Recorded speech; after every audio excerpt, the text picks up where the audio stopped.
Hey everybody, today I'll be sharing with you the story of Wiley and the Hairy Man, an African folk tale that was adapted to the U.S. by Susan Zetter and takes place in the Louisiana Bayou. So before I start, I just want to ask you guys if you can help me. When there's a big storm later on in the story, I won't give away why, but when I cue you, I need you to make your best storm sounds. Be as loud as you can.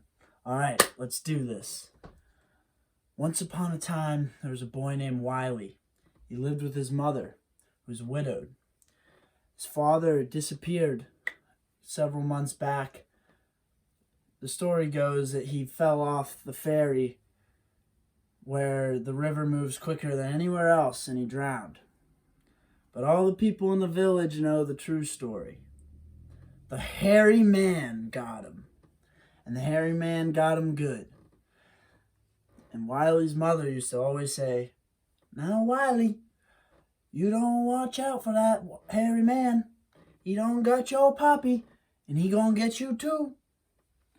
And Wiley would always say, "Don't worry, Mammy.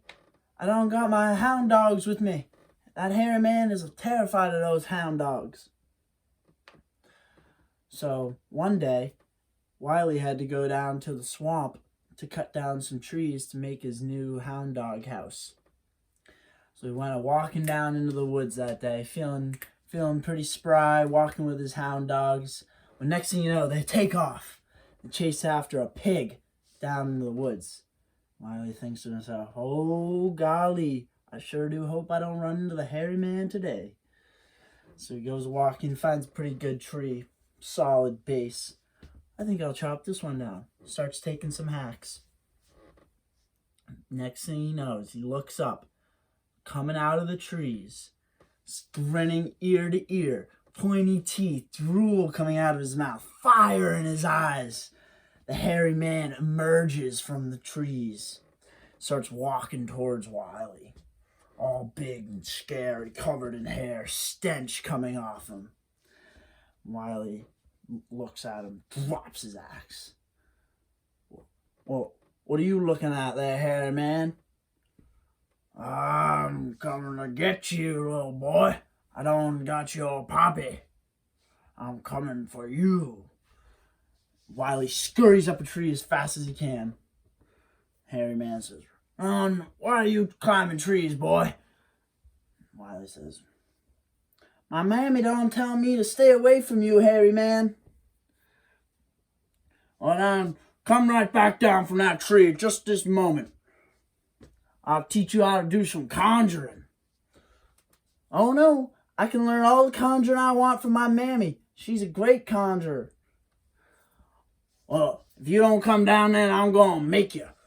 So the hairy man picks up Wiley's axe and starts swinging at the tree, trying to chop down Wiley. The chips start flying out. He's just going after the tree hard. Wiley's at the top. The tree starts swaying. He starts hollering for his dogs. "Dogs! Help!" Dogs aren't coming. They're chasing after the pig. Wiley says, "Oh, I know what to do. My mammy done taught me this conjure. Fly, chips, fly back in your same old place," he says. And next thing you know, those chips start flying back into the tree. And the old hairy man's still chopping it, but the chips are going back in. And the hairy man says, What is going on down here?" And he keeps chopping, and Wiley keeps saying, "Fly, chips, fly back in your same old place." Next thing you know, Wiley hears his dogs. Here's the hounds are barking off in the distance. Yes, they're coming to the rescue. The dogs come rushing into the clearing. The hairy man sees the hounds, drops the axe, runs away into the woods, terrified of the hounds. Wiley is saved by his hounds. So he comes back down the tree and says, "Oh my, that hairy man is one scary man. I better be going home to my mammy and tell her what happened." "Mammy, that hairy man done almost got me today. I had to climb up a tree, and he was trying to chop down a tree, and my dogs came running to the rescue." And his mammy said, "Now, boy, You can't be running up no trees when that hairy man come for you. You need to put that hairy man right in the dirt where he belongs. Wiley said, well, now, Mammy, I don't know if I can do that. I sure don't know if I can put the hairy man in the dirt. Mammy said, now you listen here, boy. I'm going to tell you how to put the hairy man in the dirt. You just got to listen exactly what I say. Next time you see that hairy man, you say, no, hairy man, I done heard you were the best conjure man this side of the Mississippi. And that hairy man will say, well, I reckon I am.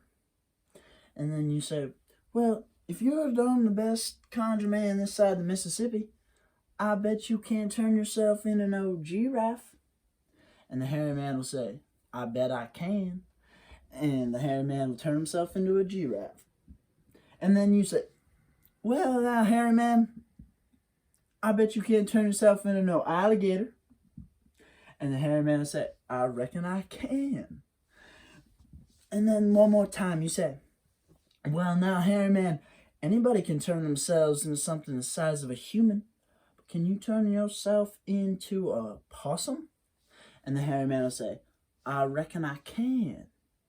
And then when he says that, and he turns himself into a possum, you grab him, and you stuff him in that sack of his, and you tie that sack tight, and you take it down to the river, and you drown that hairy man. And that will solve all your problems. So Wiley says, yes, ma'am, I will do just that. So the next day, Wiley goes walking back down in the swamp to cut down some more trees for his hound dog's house. Except today, he left his hound dogs tied up at the cabin. Figured didn't need them today. Or was he thinking about something else? So, he's chopping down his tree. Next thing he knows, hairy man comes out of the forest again, grinning ear to ear, drooling, hair everywhere, the stench coming off him. He said, hello, boy. Fancy seeing you around here again. Wiley says, oh, hairy man, I ain't scared of you. My mammy done told me all about you and your tricks. And I done heard that you were the best conjure man this side of the Mississippi. And the hairy man said, oh, yes, boy. More than just this side of the Mississippi. I am the best conjure man on both sides of Mississippi. And Wiley said, well, hairy man, if you are the best conjure man on both sides of the Mississippi, I bet you can't turn yourself into no giraffe. And the hairy man said, well, boy, I reckon I can. And he twisted and morphed himself, and the hairy man turned into a giraffe, 15 feet tall. And Wiley says, well, that's all very nice, but can you turn yourself into an alligator? And the hairy man said, oh, I reckon I can, boy. And he twisted and he morphed and he twisted and turned himself into an alligator. Big snarling teeth. Scales all over his back.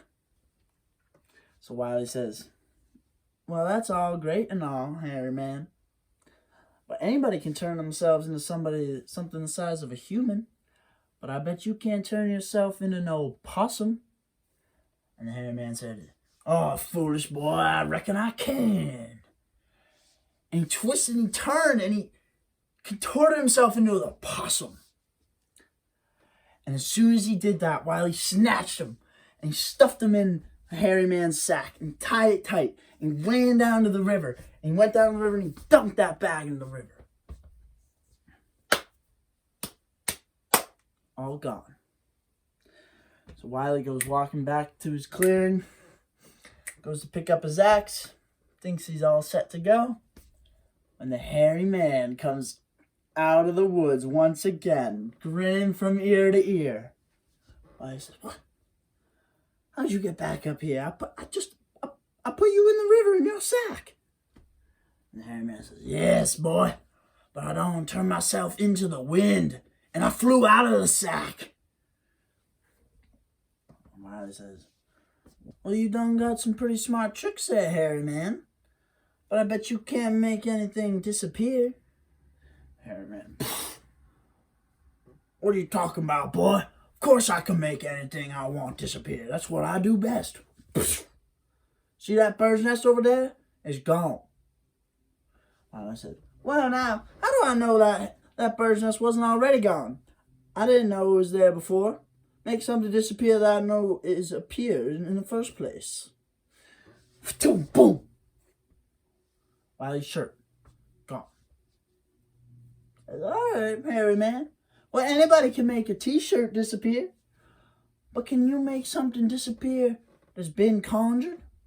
Like this rope around my britches? The hairy man said, hell, boy, I can only make all the rope in this here county disappear. So he did. He screamed at the top of his lungs, I here proclaim all ropes in this county disappear. And just like that, the rope around Wiley's britches disappeared. And he heard his hound dogs, and sure enough, the hound dogs came running to his rescue. The ropes that they had been tied up to disappeared, and they came to his rescue. And the hairy man saw the hounds coming and turned on his heel and took off for the woods, terrified of Wiley's hounds for the second day in a row. So Wiley went walking back up to his cabin with his dogs. And got to the cabin and said, Mammy, I done ran into the hairy man again today, and I did exactly what you told me to do. I did the tricks, and I done fooled him and put him in a sack, and then that hairy man, he turned himself into the wind, and he flew out of the sack, and he came back for me again. And Mammy said, oh boy, that hairy man is one bad man. But you done fool him twice now, boy. You fool him 3 times, that hairy man will leave you alone forever. So Wiley said, okay, Mammy, what we gonna do about the hairy man then? Mammy said, okay, boy, now make a fire in the fireplace and barricade the windows. Now tie up one hound dog at the front of the house and tie up one hound dog at the back of the house. So Wiley went around and he tied up his hound dogs, one at the front and one at the back, and he made a fire in the fireplace. And he locked up all the windows. And he sat down in front of the fireplace with his mammy.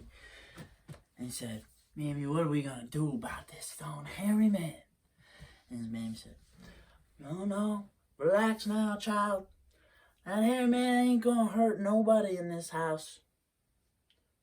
She sat and thought there for a while.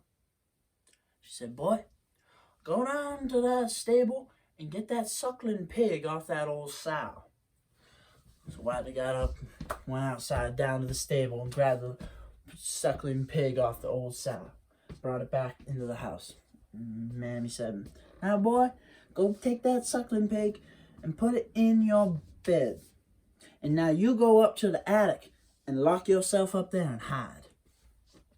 So Wiley did as he was told, and he took the baby pig and he put it under his blankets in his bed. And he went upstairs to the attic, locked the door tight, and waited and sat in the corner, just looking at the tiniest little crack in the boards.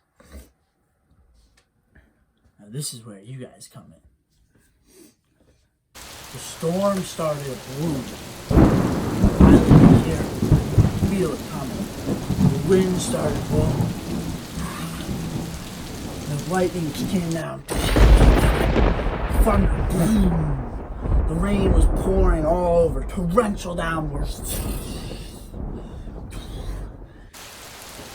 Get those storm sounds going. And next thing you know, this massive animal comes running out of the woods. Horns coming out of its head. Massive hooves.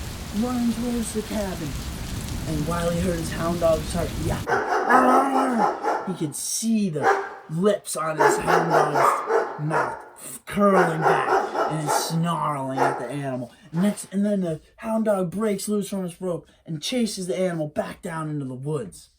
And then Wiley looks out the other side of his alley, and there's another animal, even bigger than the first one, this time with fangs and claws, and comes running up to the cabin. He can hit the hound dog at the back of the cabin, starts barking and screaming at him, and breaks loose off his chain and chases the animal back into the woods.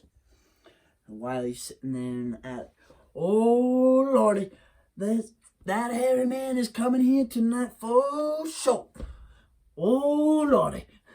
And sure enough, right after Wiley said that, boom, boom, boom, boom, the clapping of hooves on his roof. And Wiley knew the hairy man was here. And he hunkered down and waited, and he looked out the boards, and he could see the hairy man come to the front door and bang on the front door. Wiley's mother came to the front door. Oh, hairy man, what you want here? Hairy man said, I come to get your baby. And Wiley's mammy said, I don't never let you take my baby. You can just leave this household right now. And the hairy man said, I got blue gum. I was gonna bite you, poison you. And Wiley's mammy said, I'm blue gum myself there, hairy man. You can't poison me. And the hairy man said, I will bring lightning down upon your house and set your cabin afire. And Wiley's mammy said, I don't got enough sweet milk to put it out. And the hairy man said, give him here, or I'll dry up your spring, make your cow go dry, and send 1,000,000 boll weevils eat up all your cotton. Mammy said, well, that's mighty mean, hairy man. You wouldn't do such a mean thing as that. Hairy man said, I'm a mighty mean man. I can do some mighty mean things. And Wiley's mammy said, well, all right then, hairy man. If I give you my baby, you promise to leave everything else alone? All right, I swear by God, you give me your baby, I will leave everything and everyone else alone. Wiley's mammy said, well, all right then, I'll let you in. And he's lying in his bed, and you can take him, but then you must leave, and you must leave everything else alone. Hairy man said, yes, I will. She opens up the door. Hairy man comes stomping in. Goes to Wiley's bedroom. Flings open the door. Walks into Wiley's bed. Rips off the covers. Grabs the pig. What? What is this? A pig? You gave me a baby pig? Wiley's mammy said, now, I didn't tell you which baby I was going to give you. That baby right there is just as much as my baby as Wiley is my baby. And now you can just go ahead and take that baby and get out of here and leave everybody else alone. The hairy man is enraged. He was screaming, ah, I can't, ah. He stomped out of the house, just knocking down everything in his path, took out all the trees, made the rains pour like they never had before, and just eliminated every tree in the bayou. And that is why the New Orleans swamp is a swamp and no longer a forest. The end.